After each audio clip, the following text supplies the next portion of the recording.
Hello students and welcome back to our channel Siraj Shaikh the study. आज income of house property का lecture number 2 है, जिसमें हम cover करेंगे नए points of income of house property. तो स्टार्ट करेंगे आज का क्लास।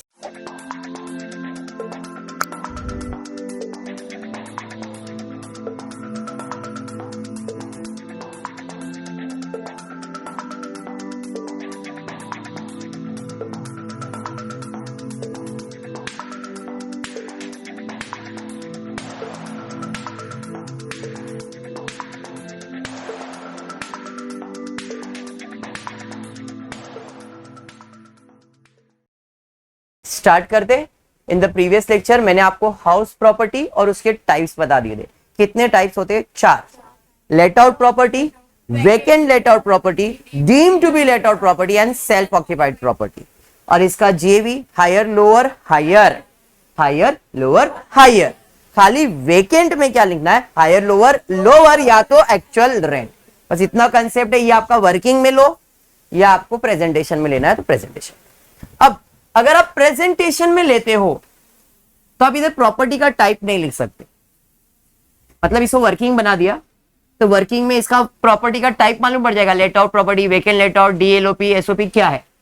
कभी कभी 2 प्रॉपर्टी भी होता है, 3 प्रॉपर्टी भी होता है। तो इधर आप सिंगल प्रॉपर्टी है तो इधर प्रॉपर्टी के टाइप लिख सकते हो, लेकिन एक से ज्यादा प्रॉपर्टी उसके पास है, इधर प्रॉपर्टी का टाइप नहीं लिख सकते हो। तो इधर रुपीस के कॉलम में प्रॉपर्टीज का कॉलम बन जाएगा। LOP, VLOP, DLOP, SOP. समझा मैं क्या कह रहा हूं? क्लियर? मैं कह रहा हूं अभी मैंने इधर रुपीस रुपीस लिखा है, बट अगर इसके पास एक से ज्यादा प्रॉपर्टी हुआ तो रुपीस रुपीस नहीं बनाएंगे और इधर प्रॉपर्टी का टाइप्स नहीं लिखेंगे, क्योंकि इधर रुपीस के जगह पे प्रॉपर्टी का टाइप आएगा। LOP, VLOP, DLOP, SOP. Difference समझ में आया? अब सिंगल प्रॉपर्टी है तो इधर प्रॉपर्टी का टाइप लिख सकते हो। नेम ऑफ द पर्सन यानी SSC, previous year, assessment year, status, और यहां पे प्रॉपर्टी का टाइप। ओके, कंसेप्ट बैठ गया दिमाग में? चलिए देखते हैं आज का क्वेश्चन क्या दिया। आज का क्वेश्चन दिया है compute the income from HP from the following particular in respect of new property own by M which was let out from 1 April 2016। 2016 से भाड़े पे दिया इसने। हमारा प्रीवियस ईयर क्या है? 2021-22। तो क्या वो भाड़े पे है? हाँ है ही है ना। फेयर रेंट दिया है, एक्चुअल रेंट रिसीवेबल दिया हुआ है। Rent actually receive for 10 months only due to vacancy period of 2 months। इधर पता चल गया प्रॉपर्टी का टाइप। कौन सा प्रॉपर्टी है ये है वेकेंट लेट आउट प्रॉपर्टी, वीएलओपी। और हमें वीएलओपी का ही जीएवी फाइंड करना है। क्लियर है? चलिए फिर देखते हैं कैसे सॉल्व किया जाएगा। और क्या दिया है? Municipal tax paid including arrear दिया है, interest on borrowed paid during the year, interest on borrowed paid prior to 1 April 2016, collection charges है, unrealised rent claim as a deduction in earlier year but receive during the year 21-22, arrear of the rent earlier received, expenditure, ground rent, insurance expend. अपने को जो चाहिए वो चीज है क्या? Fair rent पहला ही दिख रहा है मुझे 60,000 bye fair rent 60,000। Municipal valuation है क्या? चेक करो। यहाँ पे municipal tax paid during the year दिया हुआ है, म्युनिसिपल वैल्यूएशन कहीं पे भी नहीं दिया है। म्युनिसिपल टैक्स पेड दिया है, म्युनिसिपल वैल्यूएशन नहीं दिया है। इन दोनों में विच एवर इज हायर, 60,000 आया नहीं। स्टैंडर्ड रेंट इल्ले स्टैंडर्ड दिया क्या? नहीं। तो भाई कंपेयर करेंगे, आरएलवी मिल गया। बात समझ में आया क्या? उसके बाद आगे बढ़ते, उसके बाद क्या है जरा चेक करते। उसके बाद दिया है actual rent receivable 7,500 per month but rent actually receive for 10 months। 10 महीने का रेंट कितना? 75,000। वेकेंड में हायर लोअर लोअर लोअर में बोलूंगा नहीं 75,000 एक्चुअल रेंट, क्योंकि वेकेंड होने के बावजूद भी रेंट ज्यादा ही है तो इसलिए यहां पे एक्चुअल रेंट ही आएगा। जीएबी समझ में आया? पक्का समझा है? सबको समझा है? जीएबी मिलने के बाद प्रॉब्लम स्टार्ट हो जाएगा। पहला है ग्रॉस एनुअल वैल्यू कितना? 75,000। अंडरस्टूड? क्लियर है? समझा? इसमें माइनस करना है म्युनिसिपल टैक्स पेड। देखो municipal tax paid during the year arrear of previous year का, पिछले साल का भी अरियर है, हमने पे कर दिया। कितना है देखो? 14,400। भाई ओनर ने पे किया है, माइनस तो होगा ही। 75 में 14,400 कितना? 60,600। क्लियर है यहां तक? पक्का? आगे बढ़ेंगे। डिडक्शन अंडर सेक्शन 24 में स्टैंडर्ड डिडक्शन जो भी है उसका 30% अमाउंट। तो भाई इसका 30% अमाउंट कितना है? एनएवी का 30% अमाउंट कितना आ रहा है? 18,180। उसके अलावा इंटरेस्ट का डिडक्शन।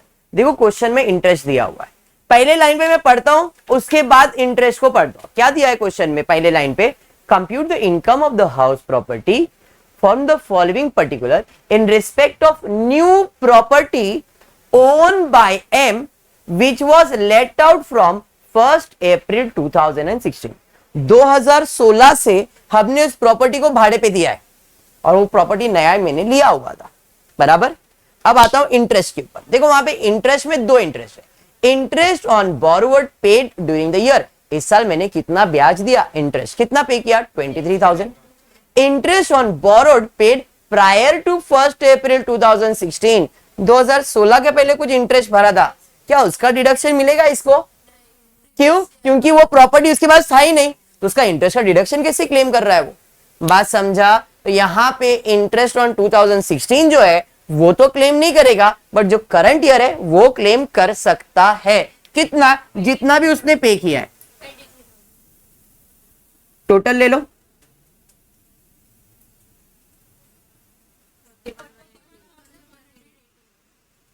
$41,180 माइनस होगा कितना आ रहा है? 19,400 हो गया, सम कंप्लीट हो जाता, बट ये सम इनकम्प्लीट है अभी भी। सर इतना ही तो आपने पिछले लेक्चर में बताया था।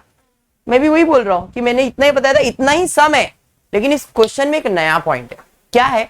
पढ़ रहा था मैं आगे, कलेक्शन चार्जेस मिला, ये तो इग्नोर मारता हूं मैं।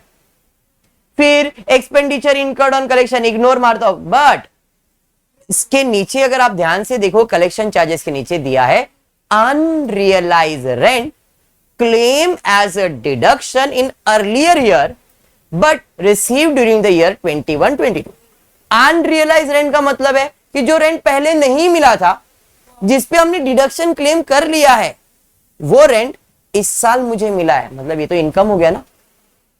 अनरियलाइज रेंट इनकम हुआ ना, इस साल इनकम हुआ कि नहीं? हाँ सर इनकम हुआ। उसके अलावा क्या है?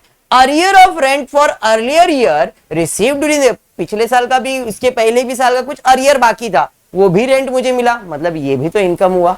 तो unrealise rent, arrear of rents क्या होगा? जो भी इनकम है उसके अंदर ऐड होगा। तो ऐड करेंगे अनरियलाइज रेंट, ऐड करेंगे अरियर ऑफ रेंट। कितना है जरा बताओ जरा? 12,000, 11,000, 8,000। उसके अलावा और क्या है जरा चेक करते। एक्सपेंडिचर नहीं आएगा, ग्राउंड पेड नहीं आएगा, इंश्योरेंस नहीं आएगा, एक्सपेंडिचर नहीं आएगा, मतलब इतना ही आएगा। टोटल हो गया 19,000। गवर्नमेंट कहता है कि आपको जब भी इनकम होगा हम आपको डिडक्शन देते, कितना? 30%। तो ये भी मेरा इनकम ही है ना, तो इसके अंदर भी डिडक्शन मिलेगा। डिडक्शन अंडर सेक्शन 25A, ये क्या था? 24। अनरियलाइज रेंट के लिए क्या है? 25A, 24, 25। समझ में आया क्या? कितना? सेम, जो भी ये है इसका 30%, 5,007 माइनस करेंगे तो इनकम आ जाएगा। इनकम फ्रॉम रेंट कितना? 13,300, 13,300। क्लियर? इनकम है तो इनकम में ही ऐड होगा। I can say net income from house property कितना है? डन विथ योर सम। तो आज के लेक्चर में ये आपका नया पॉइंट था, समझ में आया क्या? Any doubt in this? पक्का क्लियर है? 100% क्लियर है। बढ़ेंगे सेकेंड सम की तरफ, देखते हैं सेकेंड सम क्या दिया है। वो फुली सबके पास क्वेश्चन है। सेकेंड सम देखते हैं क्या दिया है। M has a residential property details of which are given below। Municipal valuation दिया है, फेयर रेंट पर मंथ दिया है, स्टैंडर्ड रेंट पर मंथ दिया है, municipal tax paid at the rate 20% of municipal valuation कहा गया है, interest on loan purchase for this house दिया हुआ है, रेंट रिसीवेबल पर मंथ वो भी दिया है। अभी तक कोई प्रॉब्लम नहीं था। पैराग्राफ पढ़ लेता हूं। The house property was vacant by the tenant. Tenant का मतलब क्या होता है चैताली? भाड़ोत्री, बराबर है। The house property was vacant by the tenant on the last day of October 21। हमारा साल कभी चालू होता है? अप्रैल में। अप्रैल, मई, जून, जुलाई, अगस्त, सितंबर, अक्टूबर, लास्ट डे अक्टूबर, मतलब 7 महीने के लिए भाड़े पे था प्रीवियस ईयर में, फिर खाली हो गया। अब खाली होने के बाद हुआ क्या? It could then be let out from 1 Jan only, मतलब अक्टूबर में खाली होने के बाद नवंबर, दिसंबर तक भाड़े पे चढ़ाया नहीं। 2 महीना क्या हुआ? वेकेंट। जैन से भाड़े पे दिया आपने, और भाड़ा कितना चार्ज किया आपने? यहाँ पे 14,000 पर मंथ। आगे दिया रेंट फॉर द मार्च 2020 लिखा है वहां पे 22 आएगा। 2020 जो लिखा है वहां पे करेक्शन होगा, वहां पे 22 आएगा। Rent for the March 2022 could not be realized, मतलब मार्च का रेंट नहीं मिला। जनवरी में भाड़ा दिया, फरवरी में भाड़ा दिया, मार्च भी भाड़े पे दिया, बट मार्च का भाड़ा अभी तक मिला नहीं है, मतलब इसे हम अरियर कहते हैं। बाकी है ना मिलने का, अरियर। आगे क्या दिया प्रजापति? देखो जरा। The condition under the relevant income tax rule were satisfied, compute his income from the house property for the assessment year 22-23। चलिए ठीक है, स्टार्ट करते हैं। अब मेरे को बताओ ये कौन से टाइप का प्रॉपर्टी है? क्या बात है, प्रॉपर्टी का टाइप समझ में आ गया, VLOP, बराबर है नहीं? अब फेयर रेंट दिया है क्या? हाँ सर, फेयर रेंट तो दिया है। कितना दिया है फेयर रेंट? फेयर रेंट दिया है 15,000 पर मंथ। तो आप कैसे कैलकुलेट करोगे? 15,000 इंटू 12। यहां पे वेकेंट प्रॉपर्टी नहीं देखा जाएगा, वेकेंट सिर्फ रेंट में देखा जाएगा, बाकी कैलकुलेशन साल भर का होगा। तो 15,000 इंटू 12 करो, कितना आ रहा है? 1,80,000। नेक्स्ट, म्युनिसिपल वैल्यूएशन दिया है। हाँ, कितना दिया है? 1 लाख रुपए। Municipal valuation 1 lakh. इन दोनों में विच एवर इज क्या आएगा? अरे बात समझा? इसे कंपेयर करेंगे स्टैंडर्ड रेंट से। दिया है क्या? देखो जरा। हाँ सर, स्टैंडर्ड रेंट दिया है। कितना? 9,600 इंटू 12 कर दो, 9,600 इंटू 12, 15,200। इन दोनों में विच एवर इज लोअर, 1,15,000। अरे समझा क्या? क्लियर? अब इसे कंपेयर करेंगे हम एक्चुअल रेंट से। जरा एक्चुअल रेंट का कैलकुलेशन ध्यान से देखना कैसे। देखो वहां पे रेंट रिसीवेबल पर मंथ कितना दिया? 10,000। है नहीं राहुल? तो पहले 10,000 भाड़े पे दिया था, और ये भाड़ा 7 महीने के लिए मिलेगा, अक्टूबर तक मिलेगा, तो 70,000 हो गया। है नहीं? प्लस जैन से हमने भाड़े पे दिया है जनवरी, फरवरी, मार्च, बट मार्च का रेंट तो मिला नहीं, तो हमको रेंट तो सिर्फ 2 महीने का मिला। 14,000 इंटू 2 कितना आया?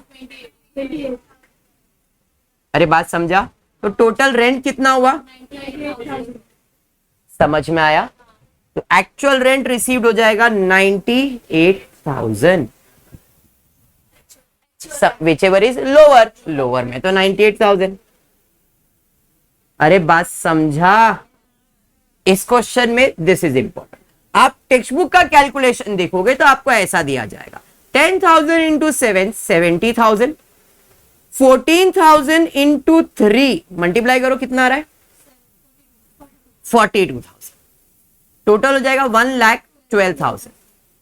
इसको कंपेयर करेंगे 1,15,000 से 1,12,000। हाँ, 1,12,000 में माइनस करेंगे 14,000, 98,000। ये टेक्स्ट बुक का, ये टेक्स्ट बुक। अब सर ऐसा क्यों किया टेक्स्ट बुक में? सर हमको एक्सप्लेन कर दो ना सर, समझ में आ जाएगा। वही समझाऊंगा, जरा ध्यान। जो भी कैलकुलेशन है वो ईयरली है, हाँ या नहीं? तो अगर इसने भाड़े पे नहीं दिया रहता तो साल भर का रेंट तो लेता। तो 12 महीने के लिए ये प्रॉपर्टी पे एक्चुअल में रेंट कितना मिलता है? 1,12,000। तो ईयरली कैलकुलेशन कंसीडर किया जाएगा। तो इन दोनों में कंपेयर करेंगे तो विच एवर इज लोअर में 1,12,000 ही आएगा। अरे हाँ समझा, लेकिन सुन ना मैं क्या बोल रहा हूं, तेरा दिमाग नहीं चल रहा, जरा सुन। मैं ये बोल रहा हूं तेरे को, ये कैलकुलेशन कितने मंथ्स का है, कितने मंथ्स का है, 12 महीने का है ना, ईयरली कैलकुलेशन है ना। रीजनेबल लेटेबल वैल्यू 1,15,200 12 महीने का है, तो जो 12 महीने का उसको कंपेयर भी 12 महीने से करना पड़ेगा ना। तो 12 महीने के लिए अगर ये प्रॉपर्टी को मैंने भाड़े पे दिया है तो मुझे टोटल पूरे साल भर में 1,12,000 रेंट मिल सकता है। मिला कितने महीने का वो बाद में कैलकुलेट करूंगा, मिल सकता है 1,12,000। अब इसको और इसको कंपेयर करना है, विच एवर इज लोअर में आंसर यही आएगा। सर अगर हायर, ये रेंट हायर रहता तो भी आप यही लिखते ना। मैं ये बोल रहा हूं अगर ये 1,15,000 होता तो आप इसको कंपेयर करते तो भी आप 1,15,000 ही लिखते ना, क्योंकि वीएलओपी ये प्रॉपर्टी ये तो अपने को मालूम ही है। तो अभी मैं यही आपको कहा कि भाई ये 1,12,000 को कंपेयर किया, विच एवर इज लोअर 1,12,000 इधर लिखने वाला था, लेकिन मैंने इधर 1,12,000 क्यों नहीं लिखा, क्योंकि एक्चुअल में रेंट तो इतना ही मिला है ना। कंपेयर साल भर का होएगा, कंपेयर साल भर का होएगा, लेकिन रेंट जो है जितना मिला है लिखना उतना ही है। कंपेयर साल भर के साथ किया, बट एक्चुअल रेंट रिसीव कितने महीने का हुआ उधर लिखना वही है। आप इधर 1,12,000 लिखोगे ना, 1,12,000 लिखोगे तो इधर आंसर में 1,12,000 नहीं आएगा, आंसर में आएगा 98,000। क्यों? क्योंकि आपको एक्चुअल में रेंट तो 98,000 ही मिला है। तो आप इधर 1,12,000 क्यों लिख रहे हो, जस्ट फॉर कंपेरिजन सेक। तो मेरे को ये कंफ्यूजन ही क्रिएट नहीं करना था कि ऐसा क्यों होता है, इसे मैंने सिंपल वे में आपको एक्सप्लेन कर दिया। क्या, कितने महीने का रेंट है भाई, 98,000, कंपेयर कर लो 98,000। हायर भी होता तो भी एक्चुअल रेंट ही लिखने वाला था मैं उधर। इधर 1,15,000 आता तो भी मैं 1,15,000 लिखता, फिर जो रेंट नहीं मिला वो माइनस करके वही अमाउंट लिखता मैं यहां पे। समझा नहीं क्या? हाँ हाँ नहीं, ऐसे घूर के देख रही, इसको समझा नहीं है, बोल। हाँ प्रैक्टिकल वे में एक्सप्लेन करता हूं ना मैं। अलीजन वापस ध्यान दो, क्या बोल रहा हूं, इसको समझा ही नहीं है, हमारी अंजलि को समझा नहीं। फिर से एक बार, मैंने इसको मेरा प्रॉपर्टी भाड़े पे दिया है, बराबर है। ये 7 महीने मेरे प्रॉपर्टी में थी, बोली सर मेरे को छोड़ने का मजा नहीं आ रहा है प्रॉपर्टी पे। मैंने ठीक है 70,000 दे रेंट, निकल ले, क्लियर। अक्टूबर में खाली है, मैं ढूंढ रहा हूं टेनेंट मिलेगा मिलेगा, जैन में टेनेंट मिला मुझे, तो इसको 14,000 भाड़े पे दिया मैंने प्रॉपर्टी, बराबर है। गवर्नमेंट ये नहीं देख रहा है कि तुम क्या कर रहे हो प्रॉपर्टी के साथ, गवर्नमेंट सिर्फ देख रहा है रेंट कितना मिल रहा है, बताओ। गवर्नमेंट को किससे पढ़ने वाली है भाई, रेंट। तुम्हारा रेंट बताओ, हम कंपैरिजन कर लेंगे। तो भाई इसको मैंने जो प्रॉपर्टी दिया 14,000 रेंट पे दिया, वही प्रॉपर्टी तो 14,000 पे दिया, तो गवर्नमेंट बोलेगा 14,000 के हिसाब से 3 महीने का आ जाएगा तुमको 42,000, बराबर है। और उसी प्रॉपर्टी को तुमने 10,000 रेंट पे दिया था 7 महीने के लिए, हाँ बराबर है, कितना हो गया 70,000। तुम बोल रहे 2 महीना खाली था, वेकेंट था, फिर भी तुम्हारा रेंट कितना आ रहा है, 1,12,000। वेकेंट है ना तुम्हारा प्रॉपर्टी, तो तुम्हारा रेंट कितना आएगा, 1,12,000 आएगा। तो एक्चुअल रेंट कितना दिखाओगे, 1,12,000। सिंपल, गवर्नमेंट तो यही देखेगा ना।